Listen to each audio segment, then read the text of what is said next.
Health tips நேயர்கள் அனைவருக்கும் வணக்கங்க.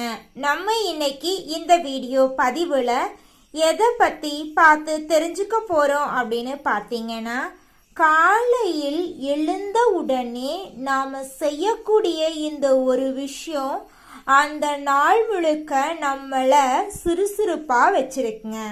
அது என்ன விஷயம் அப்படின்னு பார்த்தீங்கன்னா, காலையில் எழுந்தவுடனே பல் துலக்க மறந்தா கூட பரவாயில்லைங்க.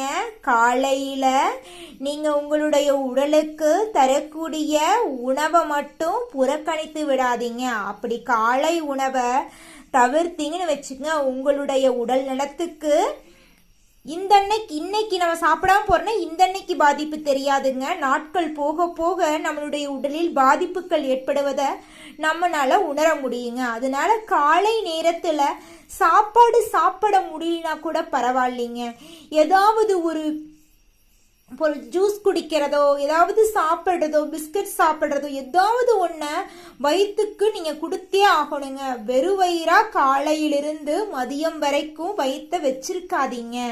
முடிஞ்ச அளவுக்கு காலையில் எழுந்த உடனே வெறும் வயிற்றுல ஒரு டம்ளர் தண்ணி குடிச்சிருங்க. உங்களால வீட்டில் இருக்கக்கூடிய பெண்கள், வேலைக்கு போகிற பெண்கள், யாரா வேணாலும் இருந்துக்கோங்க, ஆண்களா இருங்க, எப்படியோ இருந்துக்குங்க. நீங்கள் எல்லா வேலையும் முடிச்சுட்டு தான் நான் சாப்பிடுவேன் அப்படின்னு இருக்கிற பெண்களுக்கு நான் சொல்லக்கூடிய ஒரே ஒரு விஷயம், காலை நேரத்தில் நீங்கள் நைட்டு இருக்கக்கூடிய சாப்பாடு மிச்சம் மீதியை தண்ணி ஊற்றி வச்சுருந்து அந்த தண்ணி குடிச்சிங்கன்னா கூட உங்களுடைய உடல் ஆரோக்கியமாக இருக்கும். நீங்கள் எல்லா வேலையும் செஞ்சுட்டு நீங்கள் செய்யக்கூடிய சாப்பாடை நீங்கள் சாப்பிட்டுக்கலாம்.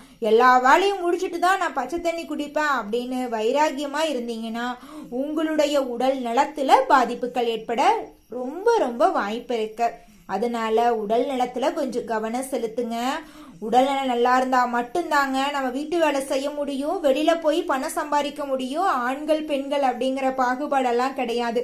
யாரா இருந்தாலும் உடல் நலம் நல்லா இருந்தா மட்டும்தாங்க நம்ம இந்த உலகத்துல வாழ முடியும். உடல் நலத்தை முதல்ல பத்திரமா பார்த்துக்கோங்க. அதுக்கப்புறம் போய் பணங்காசெல்லாம் சம்பாரிச்சுக்கலாம், அதெல்லாம் ரெண்டாவது பட்ட விஷயம்தான். முதல்ல உயிரோடு இருந்தாதாங்க வேலை செய்ய முடியும். அதை முதல்ல புரிஞ்சுக்கிட்டு உங்களுடைய வாழ்க்கைய ஒவ்வொரு நாளும் தொடங்க ஆரம்பிங்க. உங்க வாழ்க்கை அருமையா இருக்குங்க.